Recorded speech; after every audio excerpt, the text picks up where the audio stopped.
dando continuidade aqui, que a gente estava terminando de fazer, é o seguinte: a gente encontrou a pressão do fundo, certo?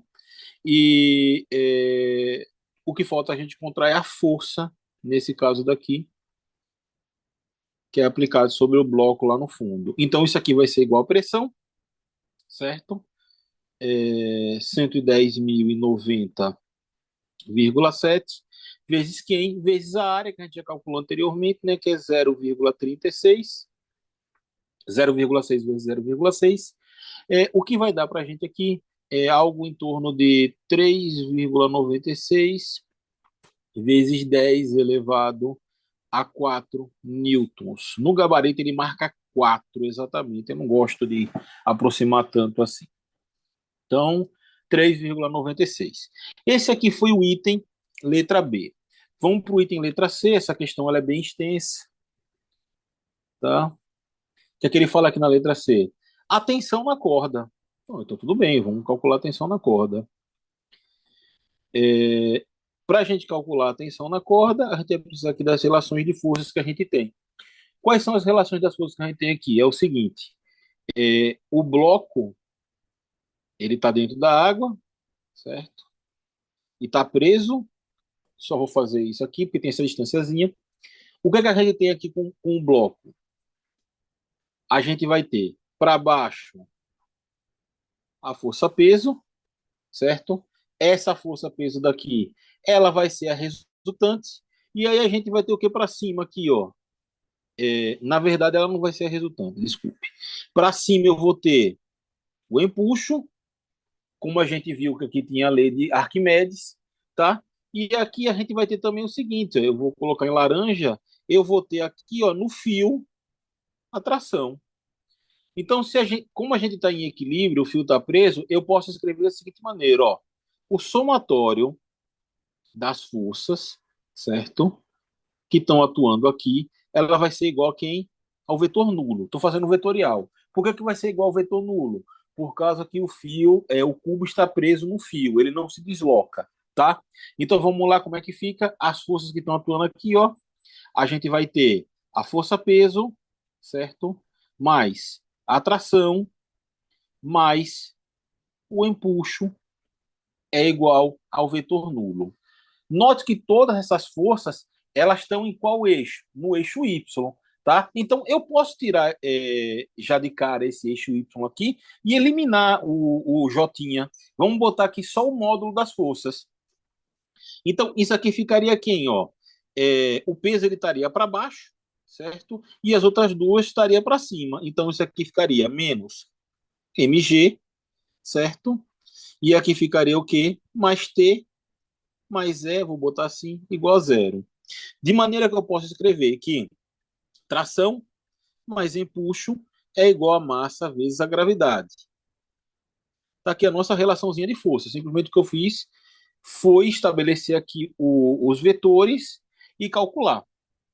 E agora o que é que resta para a gente fazer aqui? Simplesmente calcular quem é cada coisa. Olha só, eu tenho a massa do corpo e a gravidade.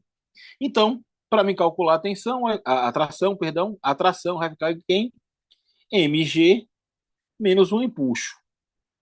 A tração vai ficar igual.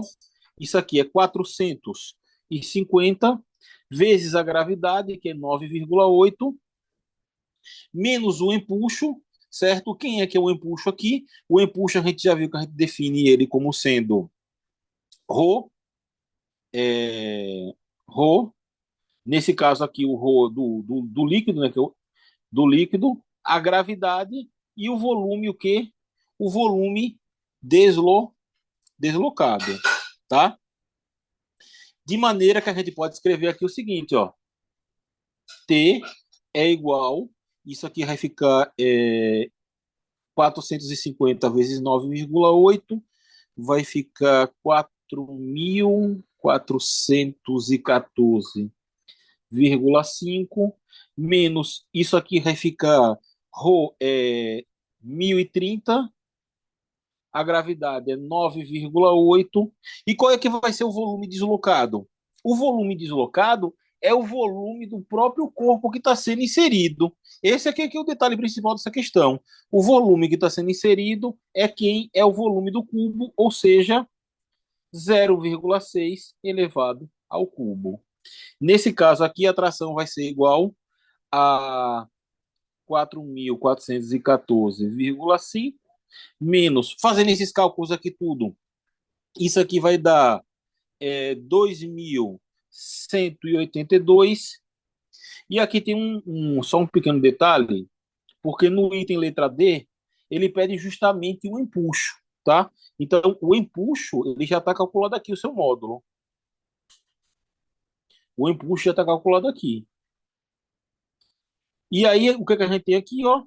A nossa tração vai ser a diferença desses dois, que vai dar 2.232,5 newtons. Encontrei a tração e, ao mesmo tempo, no item letra D, ó, que é que ele pede? Perdão, cadê?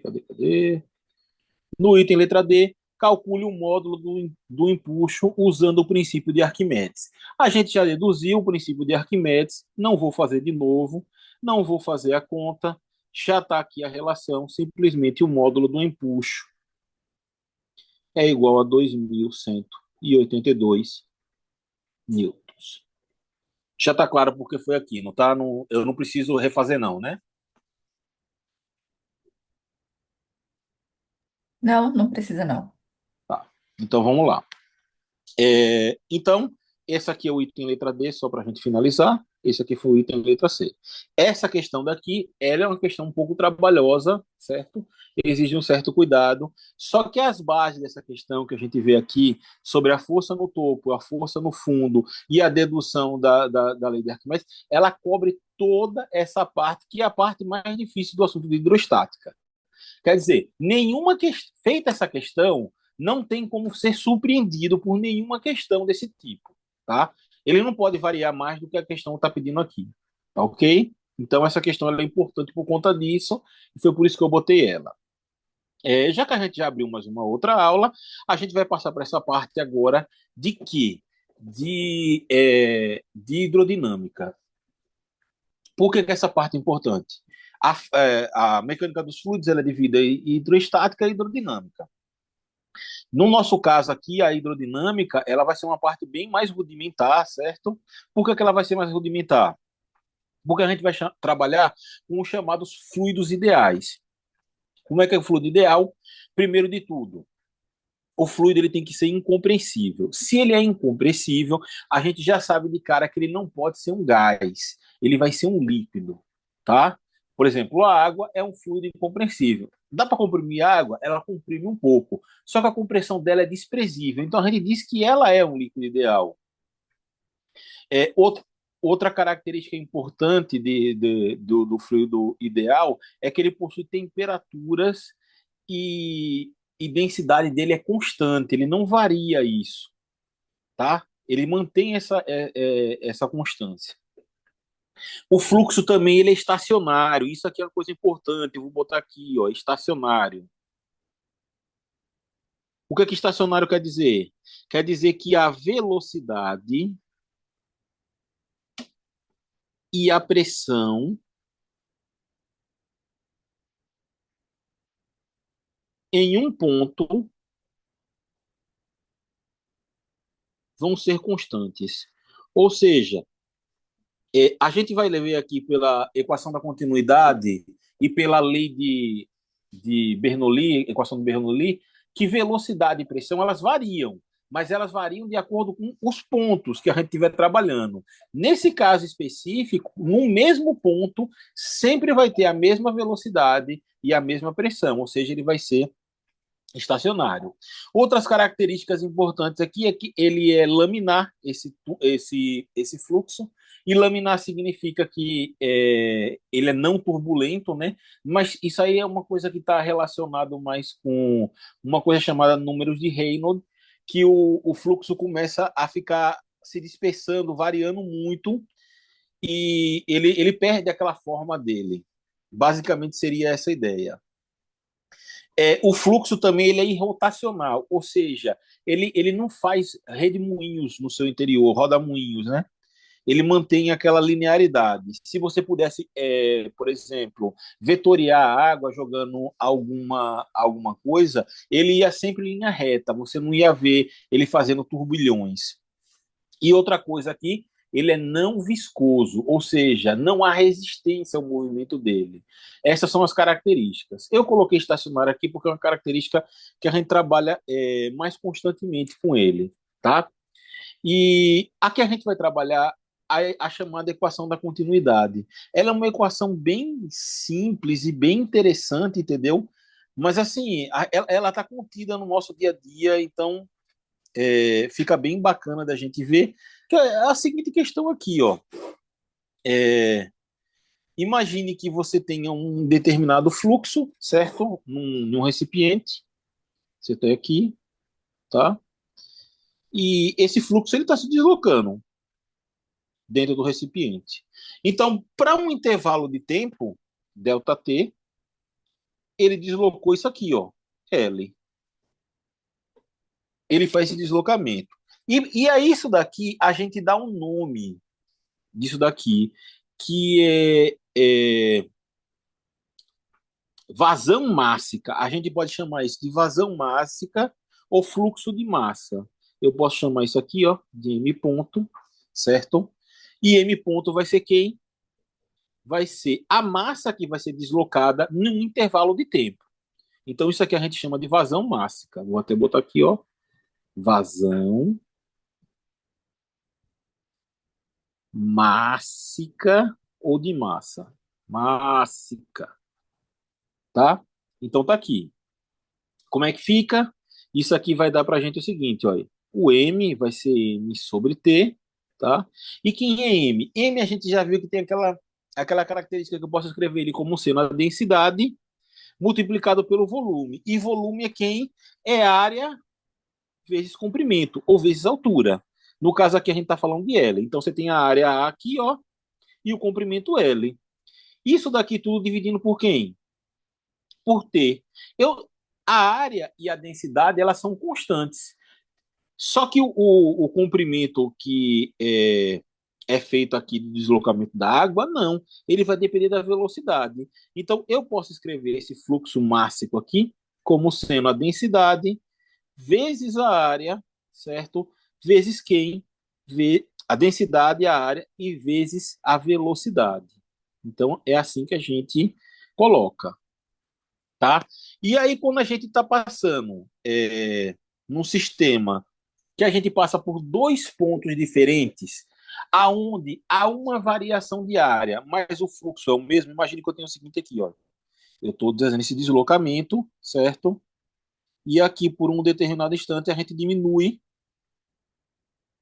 a área. Se eu diminuir a área, ó, aqui você tinha uma área 1 e agora você tem uma área 2 que é menor do que a área 1.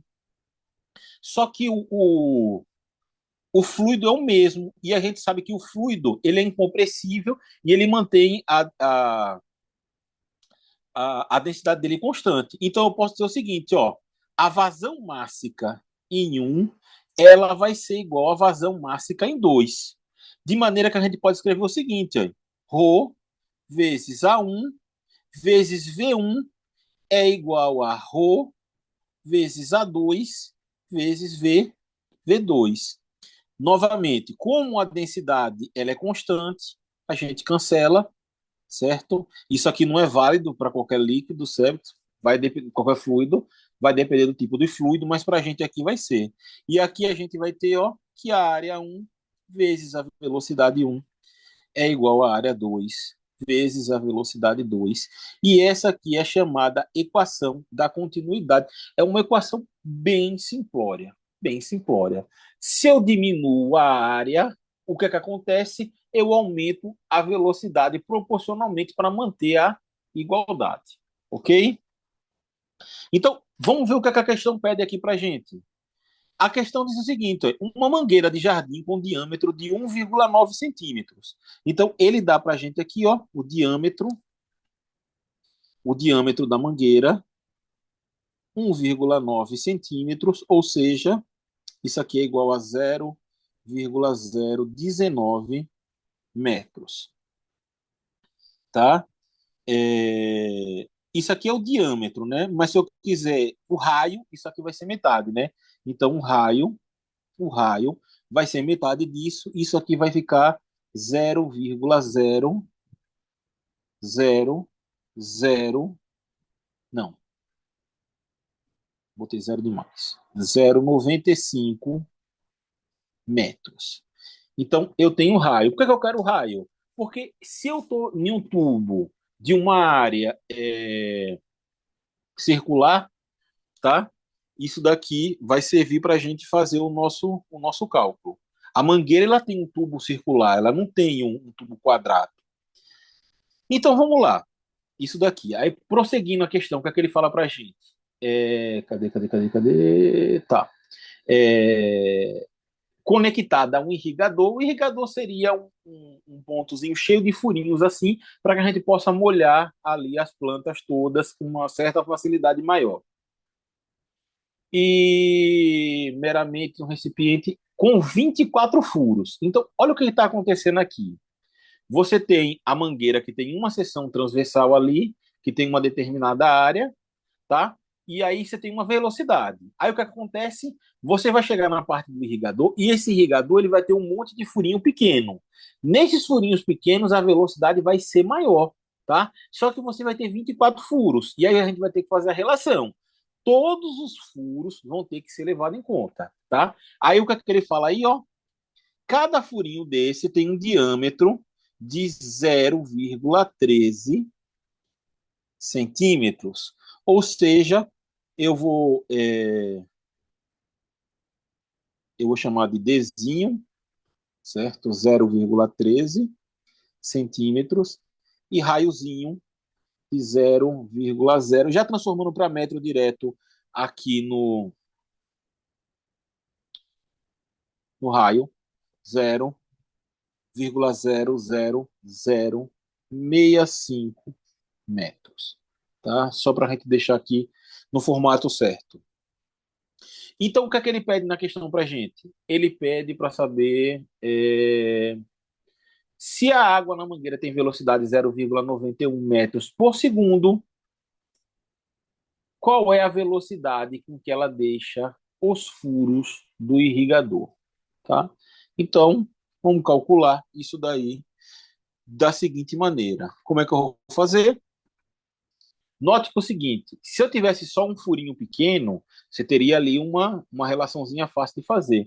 Só que agora você tem cada furo, e cada furinho desse, você vai contabilizar na área. Ele não quer saber se, por exemplo, o furo está em um canto e o outro está no outro, não. Ele vai considerar os dois furos como uma área só que está saindo aquela vazão.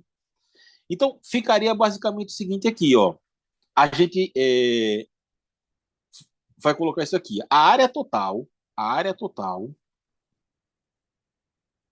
do irrigador, certo? Ele vai ser igual a 24 vezes a área de cada furo. É basicamente isso que ele está dizendo. Então, essa relação aqui que é importante, porque cada furinho desse, ele vai estar contribuindo aí na nossa relação. Eu quero calcular para um furo só. Como é que vai ficar? A área de um furo só. A área do furo vai ser igual a π r ao quadrado, considerando que o furo esteja sendo um quadrado, certo? Isso aqui vai ficar igual a 3,14 vezes 0,00065 ao quadrado. Isso daqui vai dar que a área do furo é igual a... Cadê? Calculadora. É 1,327 vezes 10 elevado a menos 6 metros quadrados, tá? Então, qual é que vai ser a área total que a gente vai trabalhar? Vai ser 24 vezes 1,327 vezes 10 elevado a menos 6. A área total vai ser igual 24 vezes isso, vai ficar igual a 3,185 vezes 10 elevado a menos 5 metro quadrado. Então, a gente já sabe qual é a área no qual está fluindo a água pelos furos. E aqui a gente nota o seguinte, ó, essa área ela é muito menor do que a área da mangueira, que por sinal a gente nem calculou. Eu vou calcular a área da mangueira aqui, certo? A área da mangueira vai ser π r ao quadrado, de maneira que eu vou ter é, isso aqui vai ser igual a 3,14 de π, e o r ao quadrado vai ser 0,0095 elevado ao quadrado. Essa área aqui da mangueira vai ser 2,835 vezes 10 elevado a menos 4 metros quadrados. Eu vou botar isso aqui, área da mangueira, ADM. Então, como é que fica aqui, ó, para gente, utilizando a equação da continuidade, certo? Utilizando a equação da continuidade, utilizando a equação da continuidade, como é que fica? A área da mangueira vezes a velocidade da mangueira vai ser igual, eu vou chamar de área total, já que a gente tinha visto, vezes a velocidade, vou chamar de velocidade do furo, tá? Dos furos. Simplesmente isso. Como é que vai ficar isso aqui, ó? Isso aqui vai ficar que a velocidade dos furos vai ficar igual à área da mangueira vezes a velocidade da mangueira sobre a área total. A velocidade do furo, dos furos, no caso, né, vai ficar igual a quem? Isso aqui vai ficar 2,835 vezes 10 elevado a menos 4 vezes a velocidade, que é 0,91, dividido por 3,185 vezes 10 elevado a menos 5. Isso aqui vai dar uma velocidade de furo de 8,1 metros por segundo. Então, não é uma questão difícil, não é um tópico difícil. Tudo que a gente precisa saber é simplesmente ver as suas relaçõezinhas. E a equação é extremamente simplória para o caso de um fluido ideal, ok? Já que a gente está com a mão na massa, podemos terminar aqui mais uma? Sim, Então vamos nessa. Essa aqui vai ser a última, porque as outras não dá tempo de explicar. Eu vou fazer uma aula depois aí e juntar, como eu falei, ok. tá? Vamos lá, rapidinho aqui, olha só. A água em um subsolo inundado é bombeado em um estado estacionário a uma velocidade de 5 metros por segundo. Então, aqui, ó, eu chamo essa velocidade de velocidade 1, 5 metros por segundo. Através de uma mangueira de unidade uniforme de 1 centímetro de raio. Então, o raio da mangueira é 1 centímetro, certo? Nesse caso daqui, 10 elevado a menos 2 metros. A mangueira passa a atravessar uma janela de 3 metros acima da linha da água, e aí ele pergunta o seguinte: qual é a potência da bomba? Olha aí que interessante. Então, o que é que ele está falando assim? Olha só, você tem lá um subsolo, você tem um subsolo lá qualquer, tá? Aí você tem uma bomba, horrível no desenho. Essa bomba, ela está retirando água, tá? E essa água, ela está atravessando uma janela.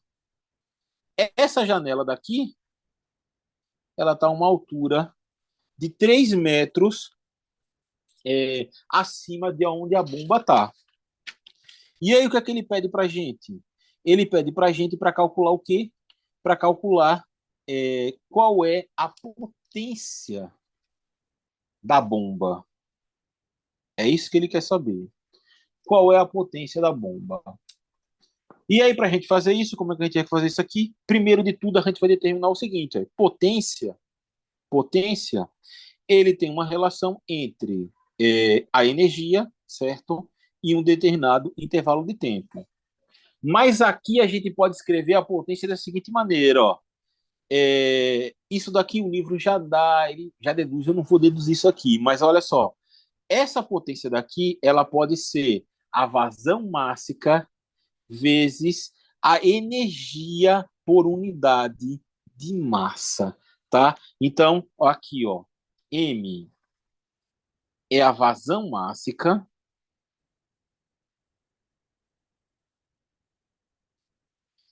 e é a energia é, por unidade de massa. Esse Ezinho daqui, ó, é a energia por unidade de massa.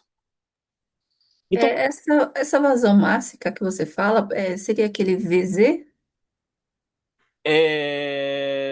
não sei o que você está falando, VZ.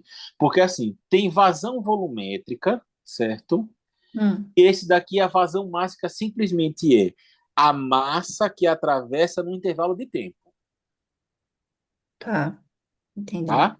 Então, Uhum, a gente já tinha falado sobre isso. Aí. M, esse ponto aqui geralmente significa uma derivada no tempo. É a massa em um intervalo de tempo. E aí a gente tinha visto que massa a gente pode escrever como densidade vezes área, né, que é o volume, vezes o uhum, comprimento dividido por T. Então, eu poderia escrever isso aqui como sendo ρ vezes A vezes quem vezes a velocidade. Então, sim. isso daqui é a nossa vazão mássica. Eu não estou querendo igualar ela, mudar de recipiente para nada. Eu só quero a vazão mássica nesse caso. Então, Tá. M aqui vai ser quem? Vai ser a densidade. A densidade que a gente tem é a densidade de quem? Da água. A densidade da água é 1.000 kg por metro cúbico, certo? E aí a gente vai ter a área. Quem é que vai ser a área aqui? Eu não calculei, mas eu vou botar aqui do ladinho. Ó. A área vai ser π vezes r ao quadrado. A área vai ser igual a 3,14 vezes 10 elevado a menos 2 ao quadrado. Essa área daqui vai ser 3,14, certo? Vezes 10 elevado a menos 4 metros quadrados. Está aqui a área.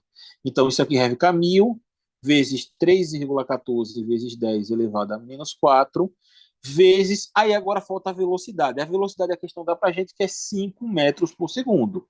Tá? Então, a vazão mássica é igual. Opa, já está aqui chegando no tempo.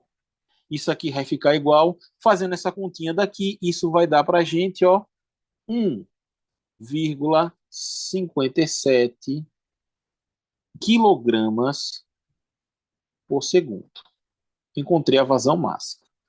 E agora, repare só, ele pede a energia por unidade de massa. Ele dá para a gente aquilo dali. Como é que eu defino energia por unidade de massa? Energia por unidade de massa, perdão, é literalmente E sobre M, tá? E aí, note que o seguinte, ele fala que está sendo levado de baixo para cima, numa altura de quanto? De 3 metros. Se você está fazendo um deslocamento de altura, certo? Aqui, ó. Quais são as energias que você está trabalhando aqui? Qual é a energia relacionada com a altura? É a energia potencial, certo? E aí tem a velocidade, tem a energia o quê? Cinética. Opa, perdão.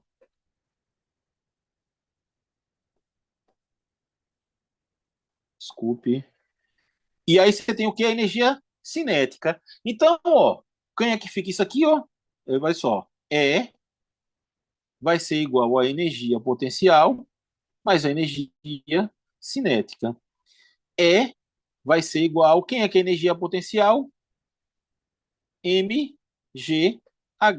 Quem é que é a energia cinética? mv2 sobre 2. E aí eu vou escrever essa energia por unidade de massa. Aonde tiver massa, eu vou cancelar. Então isso aqui vai ser o quê? Vai ser GH mais V2 sobre 2. Note, isso aqui é uma coisa que eu acho interessante, é o seguinte, ó. Esse termo daqui, ele aparece na equação de Bernoulli, tá? Então, eu coloquei isso aqui por conta disso aqui. Esse termo ele vai aparecer. Ou seja, a gente tem uma energia mássica lá na equação de Bernoulli. Isso aqui vai ficar o seguinte, ó. Vai ficar igual a velocidade é 5, né? Na verdade, a gravidade é 9,8, a altura é 3. Isso aqui vai ficar 5 ao quadrado sobre 2. Isso aqui vai ficar igual a 29,45. 45 não. 29, 29, cadê aqui a calculadora?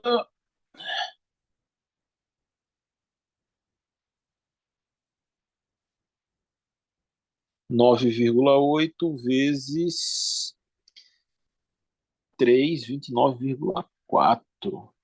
Mas é o cansaço já batendo, tá? Mais 12,5. E isso aqui vai dar pra gente 41, certo?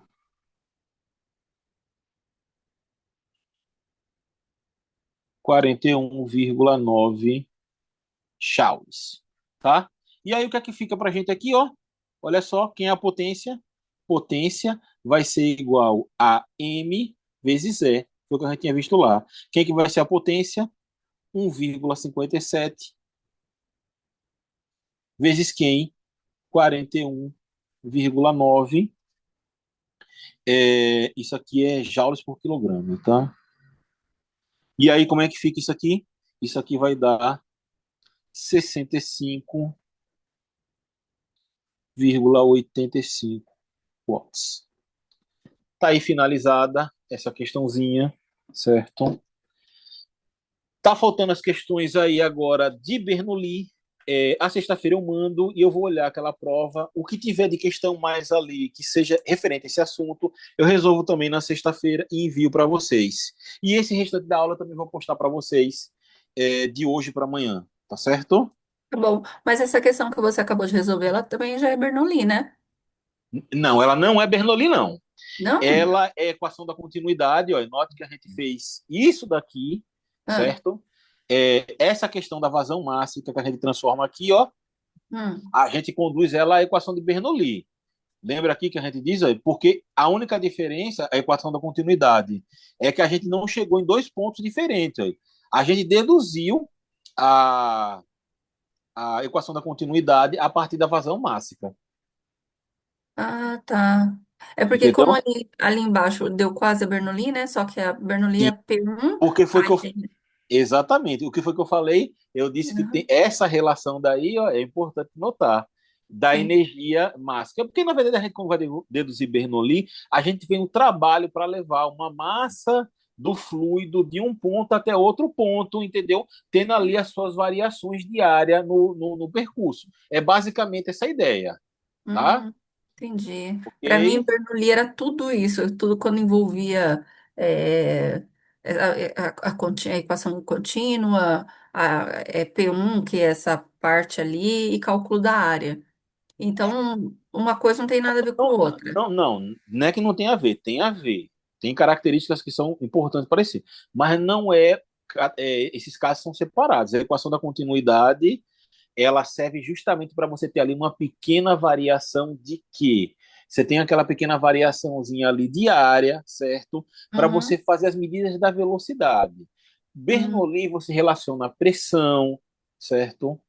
E a pressão ela varia, entendeu? A pressão ela vai variar com a área, e aí você vai ter essas relações. Então, é um caso que você vai chegar no outro. Não quer dizer aham, que seja V, mas assim, aqui nesse caso não tem nada de Bernoulli a princípio, tá tá? bom, tá bom, então. Então, a gente se vê aí depois e eu mando depois os vídeos todos, ok?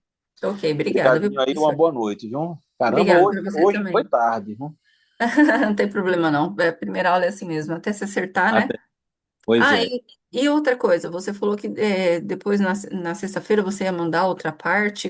Eu vou resolver 4 questões que eu separei de Bernoulli e Hum. vou olhar ali da prova que vocês me mandaram. E aí eu vou fazer um apanhado e faço um videozinho, tá? Mas aí eu faço no meu tempo aqui, entendeu? Porque Marcelo, ele coloca um encontro por semana, entendeu? Ele só paga um encontro por semana. Tá certo? Alô? Tá aí ainda?